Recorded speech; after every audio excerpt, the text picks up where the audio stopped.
Agora vamos com informações do esporte, né? Já deixar o torcedor aí no clima, pensando já no jogo contra o Fortaleza, o jogo amanhã lá na Ilha do Retiro, é jogo pela Copa do Nordeste e Duda Vasconcelos tem as informações.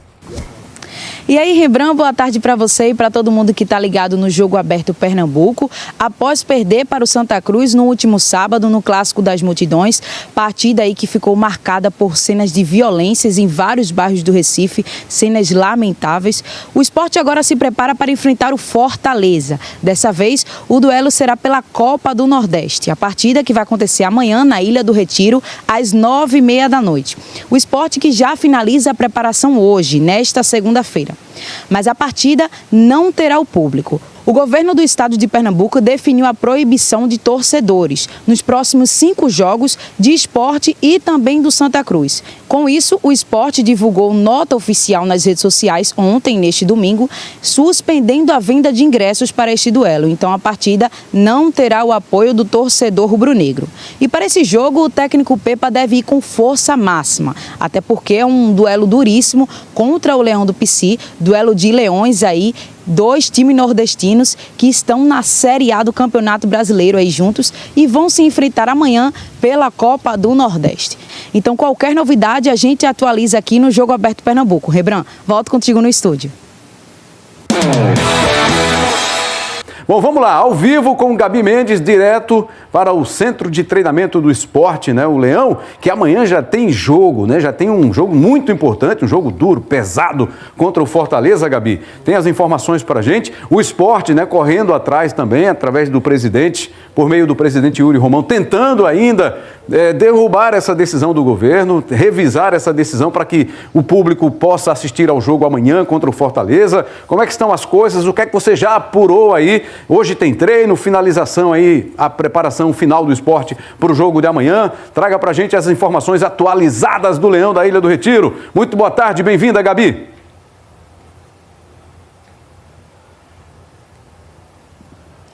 Oi, Rembrandt, boa tarde para você, boa tarde para todo mundo que está nos acompanhando. Estamos aqui no CT Rubro-Negro, né? A expectativa, claro, que nesse momento gira em torno da preparação, a finalização dessa preparação, né? O último treino vai acontecer daqui a pouco por aqui, para o Sport enfrentar amanhã o Fortaleza pela Copa do Nordeste. Um jogo super importante, o Sport estreou no Nordestão fora de casa com vitória, mas agora precisa de mais uma, né? Tem que continuar crescendo aí na competição. Mas antes da gente falar sobre exatamente o jogo, né? Claro que a gente não tem como não tocar na pauta do que aconteceu no clássico contra o Santa Cruz, né? Infelizmente, cenas aí que nunca esperávamos ver nada nesse sentido. Obviamente, todos somos apaixonados por futebol, mas concordo completamente com o Pepa quando ele fala que o Santa ganhou sim dentro das 4 linhas, maravilha, né? O Santa não ganhava um clássico há bastante tempo, é muito bom para o clube que vem crescendo, que vem vivendo bons momentos, mas todos nós perdemos, né? Enquanto sociedade, enquanto pessoas mesmo, fora das 4 linhas, foram cenas aí que a gente torce para que não se repita e tem que continuar esperançosos, né? Temos que continuar com a esperança viva de que tudo vai se resolver. E bom, o Sport está correndo para reverter essa decisão do governo, né? Dos 5 jogos sem torcida. O Sport, inclusive, paralisou as vendas dos ingressos do jogo de amanhã contra o Fortaleza e já tinham sido vendidos aí cerca de 15 mil ingressos. Então, todo um prejuízo, né? Para todos os clubes que forem passar por uma punição como essa. A gente compreende tudo, né? Entende que tem muitas coisas que precisam ser feitas e aguarda para saber as cenas dos próximos capítulos. Mas o Sport não concordou com a decisão e está lutando na justiça para que isso seja revertido. A gente aguarda o que é que vai acontecer, quais serão as determinações. Teve outra questão que a gente acompanhou também aqui no Jogo Aberto já, inclusive, a nota, né, da Federação Pernambucana de Futebol em conjunto com todos os clubes do Campeonato Pernambucano, os 10 clubes assinando ali, dizendo que não concordam, que é uma questão de segurança pública e que eles esperam que tudo isso seja resolvido de outra forma, sem que os clubes acabem tendo prejuízo, né? Porque a gente sabe o quanto que a renda vem da venda dos ingressos também. Bom, o Sport treina daqui a pouco, como eu falei, tem uma ausência, né? Pelo menos até o momento, é uma dúvida ali que a gente já coloca 99% de chance do Thierry, que ainda não estreou, mas deve seguir de fora desse próximo jogo, né? Zagueiro titular absoluto do time rubro-negro, mas que ainda não estreou e está com desconforto na região da lombar. E por isso, nos últimos jogos, né, o Sport vem dizendo, ele está no tratamento intensivo, está aguardando para ver se fica 100%, mas no último jogo o Sport acabou dizendo que ele estava com desconforto na região lombar e que segue em tratamento, mas obviamente amanhã é muito difícil que ele entre em campo, viu, Rembrandt? É um desfalque aí certo para o time do técnico Pepa. No mais, ele vai com força total, deve ir com um time aí bem parecido do que entrou contra o Santa Cruz, mas ele ganha uma opção, tá? O Atencio, que vai ser apresentado oficialmente daqui a pouco aqui no CT, ele já foi regularizado. Então, o meia aí pode ficar à disposição, fica à disposição do técnico Pepa, só que claro que existe toda aquela questão, né, talvez não entre como titular, fica entrando no segundo tempo, né? Talvez não renda os 90 minutos, mas pelo menos ele tem o atleta regularizado e já pode contar com ele, né? E com força total, o Sport segue no mercado em busca de reforços, volante especialmente, né? O Sport tá de olho aí no mercado tentando reforçar essa equipe porque é uma temporada longa, né? Com muitas competições e claro que amanhã é mais um jogo importante, 9h30 da noite na Ilha do Retiro.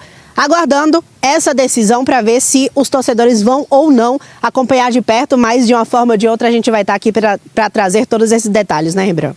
Muito bem, Gabi Mendes ao vivo lá do Centro de Treinamento do Sport, né, além do Atencio.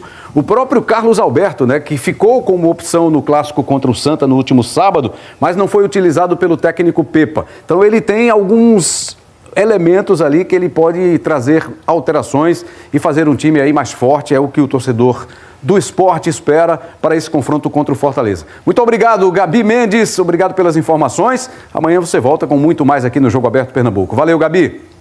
Falando da confusão, né, do que rolou antes do Clássico das Multidões no último sábado, a confusão, a briga entre torcidas, e o repórter Carlos Simões está ao vivo lá na Secretaria de Defesa Social e tem pra gente outras informações. Ele está inclusive ali acompanhando uma entrevista do secretário Alessandro Carvalho. Muito boa tarde, bem-vindo ao Jogo Aberto, Carlos Simões.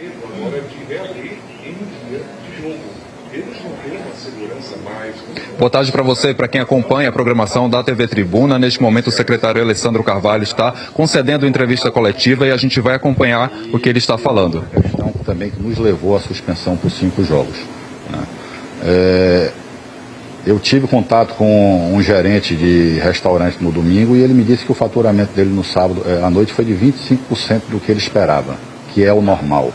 8 pessoas cancelaram reservas. Então, a gente tem, como eu já disse, o confronto de interesses entre 30 mil torcedores, que era o público que estava no estádio, e mais de 3 milhões de habitantes da região metropolitana, e esses têm prioridade. Nós vamos fazer a segurança sim.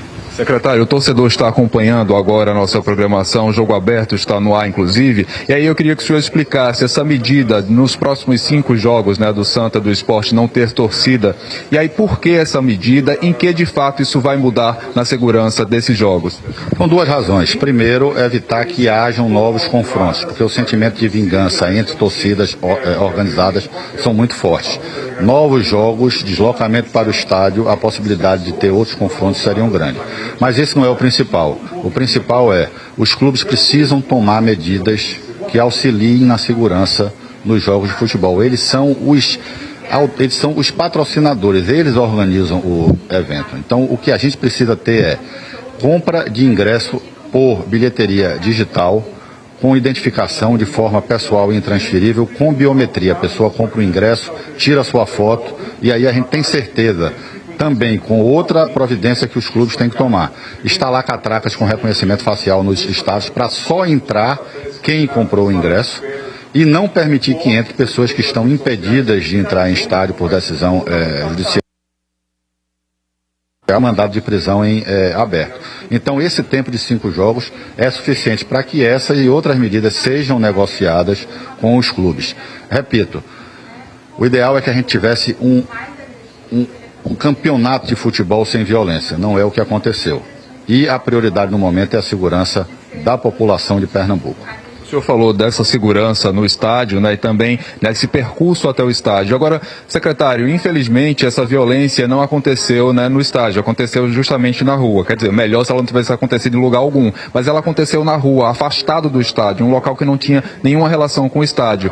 Vai ter como prevenir isso também, porque a inteligência inclusive avisava que ia ter confronto, não, claro, não dizia o local específico, mas tem como prevenir uma violência fora do estádio, em locais distantes do estádio também? Olha, dizer que não havia relação, a gente tem que dizer o seguinte: eles estavam se deslocando para o estádio. Quem garante a segurança dentro do estádio é a Polícia Militar de Pernambuco e a Polícia Civil. No momento do confronto havia policiais no local que interviram de maneira imediata com o uso de instrumentos de menor potencial ofensivo, como gás e munição não letal, de borracha. Então, o que a gente tem que fazer se há a adoção dessas medidas que eu acabei de mencionar, havendo um crime, porque a polícia só pode agir se houver um crime ou se houver uma ordem judicial. Eu tendo a aquisição de ingressos com biometria, catraca digital com biometria nos estádios, havendo qualquer ocorrência pelas imagens gravadas do confronto, eu tenho como identificar da maneira mais rápida possível, ou fazer uma prisão ainda em flagrante, ou apresentar uma representação por uma prisão de maneira indubitável de que aquela pessoa estava naquele local e cometeu o crime. Secretário, o senhor citou agora, inclusive, que no momento do confronto dos torcedores, tinham policiais militares no local. Por que não foi possível impedir esse confronto? O confronto foi impedido. Ele foi cessado o mais rápido possível. Agora, os agressores que fizeram a emboscada, eles, mesmo com a presença da polícia, eles foram agredir os torcedores, porque eles estavam de uma forma tal, aproveitando de brechas. Você não tem como fazer um paredão de policiais. Eles se infiltraram, entraram, bateram, teve a briga e a polícia agiu e interviu de imediato. Não durou mais do que 1 minuto. Mas tinham policiais suficientes no local? Se tivessem mais policiais, não seria possível evitar que esse confronto acontecesse? O ideal é que a gente tenha mais policiais em todos os locais. Agora eu tenho um planejamento que eu tenho que fazer, né? Você mesmo disse, há um relatório em que o conflito pode acontecer em terminais integrados, havia policiais lá. Em grandes avenidas, havia policiais em grandes avenidas. Né? Em determinados bairros, havia policiais lá. E no local do confronto, havia policial. Então, houve um efetivo distribuído por todo o local e você não sabe onde o confronto vai ocorrer. Então, se você dissesse, podia ter mais policial nesse ponto, sim. E em outro, onde seria o confronto? Porque eles não respeitaram a presença da polícia. Eles atacaram mesmo com a polícia presente e foram realizadas diversas prisões. Essa estratégia de segurança, tendo em vista já esse confronto que aconteceu, pode ser reavaliada? Sim, qualquer estratégia ela é passível de reavaliação. Agora, o que nós temos nós precisamos responsabilizar os autores de crime. Nós precisamos ter o controle de quem vai entrar em estádio, de quem está comprando um ingresso. Se isso for feito, muita coisa vai se resolver com medidas preventivas de proibição judicial de frequentar o estádio e se recolher a determinado local 2 horas antes do jogo e 1 hora após, ou nós vamos ter uma instrução de inquérito muito mais ágil e segura para uma condenação, porque você precisa individualizar a conduta da pessoa que está sendo apresentada numa delegacia. Qual foi o crime que ele cometeu? Então, biometria é a resposta. Esse diálogo com os clubes, entre o governo do estado e os clubes, já está sendo feito? A gente vai ter uma reunião hoje, 15 horas, na sede do Ministério Público, com a SDS, Polícia Civil, Militar, Bombeiro, Federação Pernambucana e os 3 grandes clubes. Perfeito, secretário. Em relação a essa medida do estádio é uma proposta que o governo tem, então, para que os clubes possam aderir. Eu queria saber, em relação ao dia em que o fato aconteceu, no último sábado, quantas prisões foram realizadas, quantas pessoas foram autuadas? Nós tivemos 30 pessoas conduzidas, 13 foram autuadas em flagrante, outras foram por termo circunstanciado de ocorrência, né, e todos que foram autuados em flagrantes, a Justiça manteve a prisão deles de forma preventiva. Ninguém foi liberado. Alguém ali já tinha histórico, já tinha passagem pela polícia? Sim, um dos presos, ele já tinha sido preso por mandado de prisão em razão de um ataque, daquele ataque que todos conhecem, ao ônibus do Fortaleza. Tá? Ele foi preso e ele responde a 2 outros homicídios e se encontrava em liberdade e participou desse ataque também. A gente, inclusive, tem a informação de um presidente de uma torcida organizada, né, que teria sido vítima, então, desse ataque. Esse presidente tem algum histórico também em relação a outro crime? Eu só corrijo que eu não considero que ele foi vítima. Ele foi autor. Foi a torcida organizada do esporte que atacou, mesmo na presença da polícia, a torcida organizada do Santa Cruz. Tá? E poderia ter sido o inverso, porque em cada momento é um atacando a outra, seja por vingança, seja porque achou a oportunidade. Então, ele não é vítima. Ele participou do ataque e foi agredido como poderia ter agredido também, que de fato ele agrediu. Ele participou, inclusive, do planejamento desse ataque? Tem essa informação já? Se ele estava presente, certamente. Perfeito. Secretário, muito obrigado pelas informações. É isso, né? Essa coletiva de imprensa que atualiza, então, as medidas que vão ser tomadas a partir de agora. O governo do estado tem essa proposta, né? Vai chamar, inclusive, os clubes para conversar, para que essa segurança seja reforçada e novos episódios de violência não aconteçam aqui em Pernambuco. Eu volto ao estúdio com você. Muito obrigado, Carlos Simões. Obrigado também aí ao secretário Alessandro Carvalho, né, nessa integração aqui do jornalismo com esportes da TV Tribuna, trazendo para você, desde o início do JT1, todas as informações, uma cobertura completa, especial aí, para você ficar muito bem informado de todos os passos que estão sendo dados pelas autoridades. Falou aí o secretário de Defesa Social, está mantida a determinação da SDS de jogos com portões fechados, os 5 próximos jogos do esporte e também do Santa Cruz, mas a gente também já sabe, a federação já tem nota sobre o caso, a gente vai mostrar para você também daqui a pouquinho, que os clubes, que a federação vai tentar fazer com que o governo do estado reveja essa decisão para que o público possa voltar aos estádios nos próximos jogos, esses jogos que estão, neste momento, né, impedidos de receber as torcidas do esporte e do Santa Cruz. A gente vai trazer outros detalhes daqui a pouquinho para você.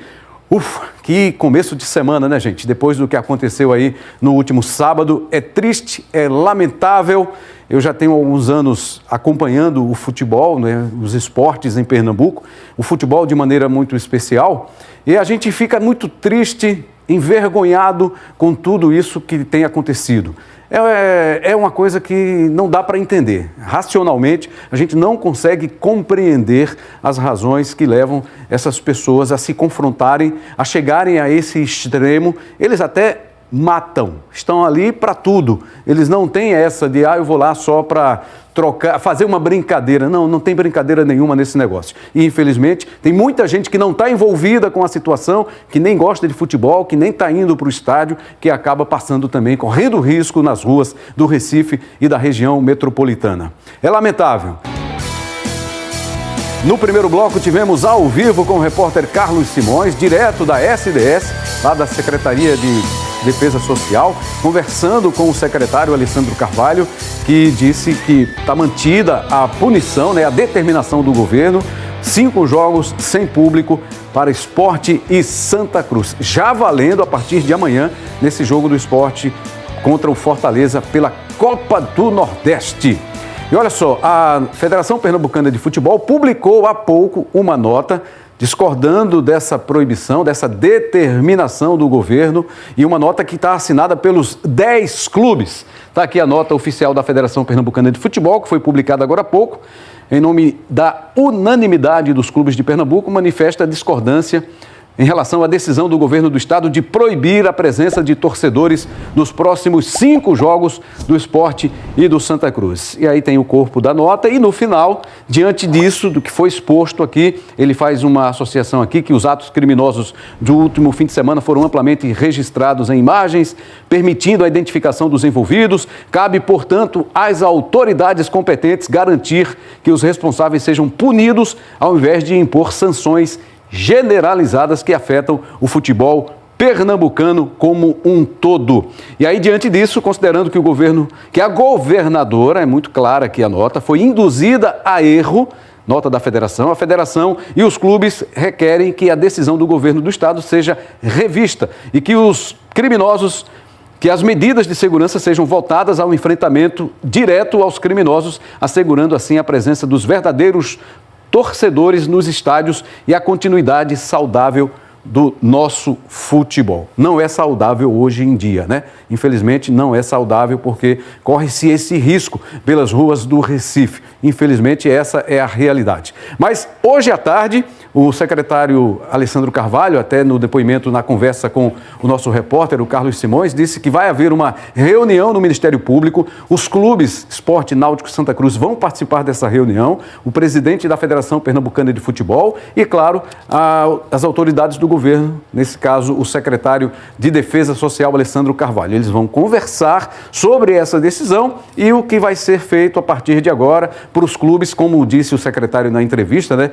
O que os clubes também podem fazer para evitar esse tipo de confusão, essas guerras que acontecem quase todas as vezes em que há jogo clássico, principalmente, né, no futebol de Pernambuco. E é claro que o Jogo Aberto Pernambuco vai acompanhar e traz aqui amanhã outras informações, mas hoje ainda, durante o Brasil Urgente Pernambuco, com o Moab Augusto, também no JT2 com a Eliane Nóbrega, você vai continuar acompanhando todas as informações aqui na programação da TV Tribuna.